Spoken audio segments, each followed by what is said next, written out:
Occasionally, blockages in the nadis occur as reactions to the taking of drugs, meat, alcohol, and so forth while following this practice.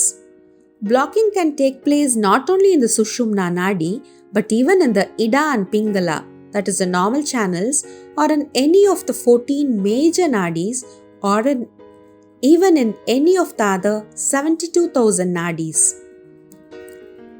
During blockage, prana moves like a wild river, flowing into every nook and corner, going in any direction out of control. At that time, it's very difficult to help such people. They never follow instructions, insisting on practicing bandhas, mudras, etc. without adequate preparation. They must first return to normal by changing their diet and other bad practices, and only then can they begin over with simple deep breathing exercises. They should not practice retention in the beginning.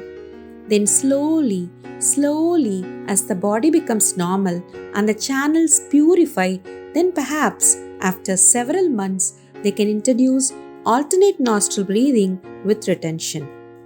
But help is very difficult to find for people in such trouble unless they come across a teacher who has had experience of these things and will understand immediately by looking at the person and know how to prescribe.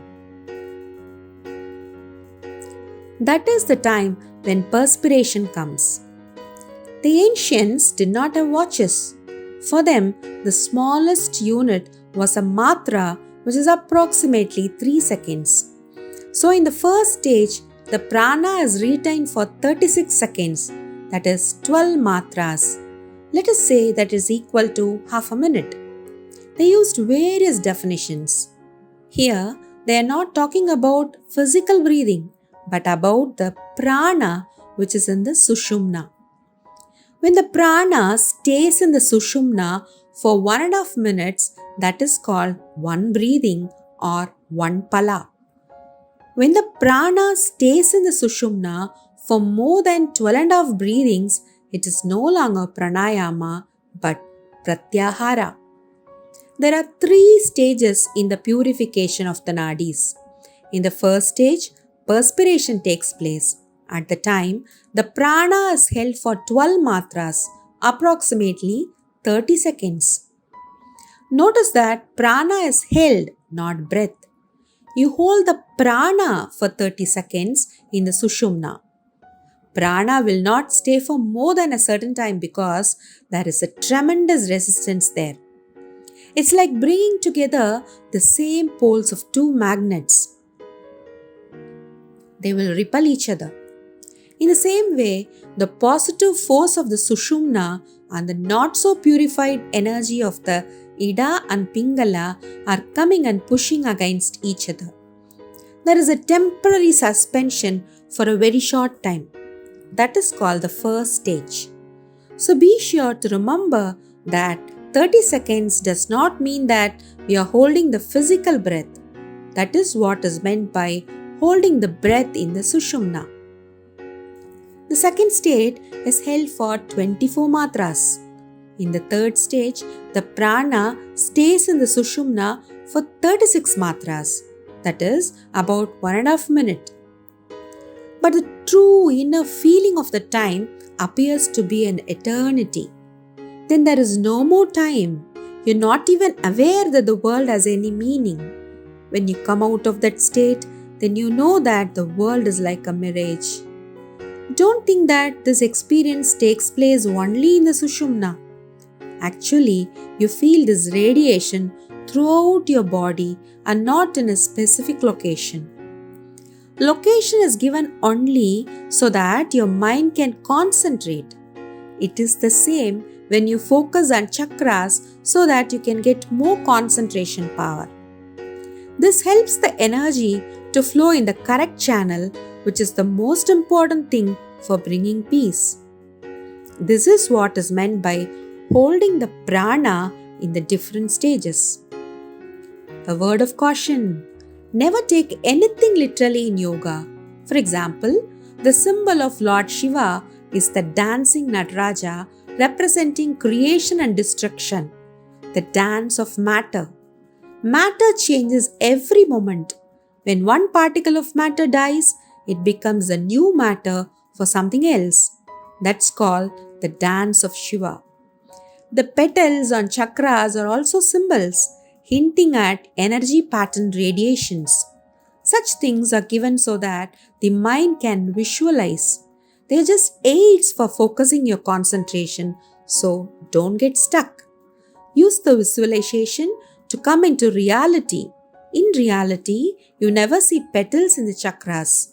What you see are the energy pattern changes, the wavelength changes. For at these higher stages of practice, you have a different type of experience. These symbols are just aids for focusing your concentration. Many yogic students make the mistake of taking these symbols literally, and when they don't get to see these experiences, they think that the teachings are all wrong. But that's because they have never approached their teacher to get a proper understanding of them. In a third stage, when certain energies start developing, you may start writing poetry.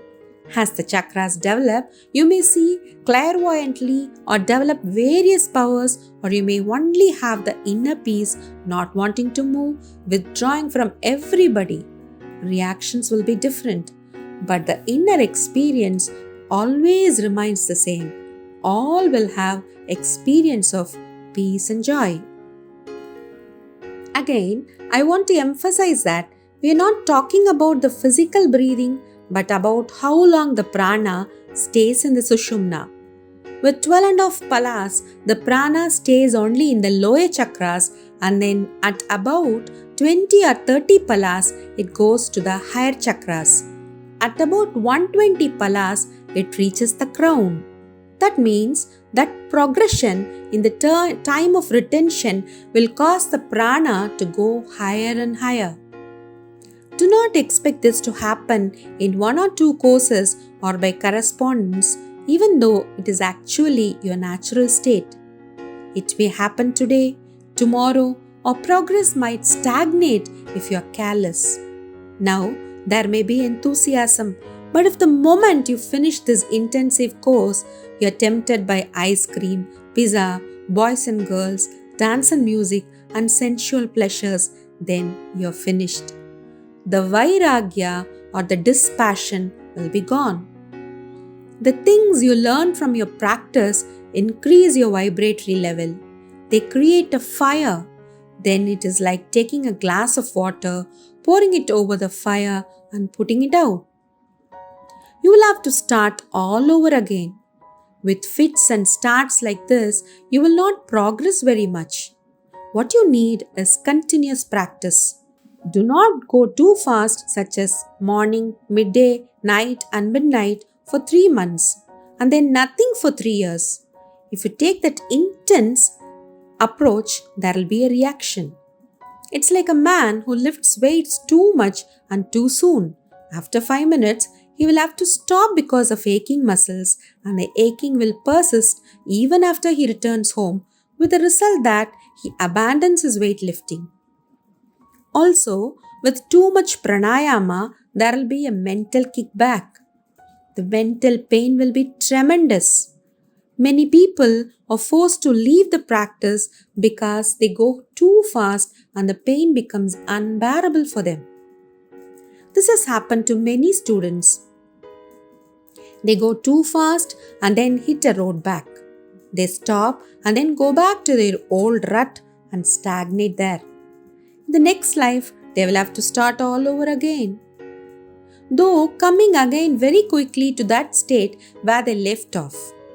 But if they have not developed the viveka and vairagya, they will slip back once more. So if you are practicing only 10 pranayama a day, practice 10 pranayama. If you are meditating for half an hour a day, continue so. Eventually, there will be awakening. If you practice like that, little by little, every day, then the cumulative effect will be much better than a fast few months work followed by no work at all. Continuous practice is best.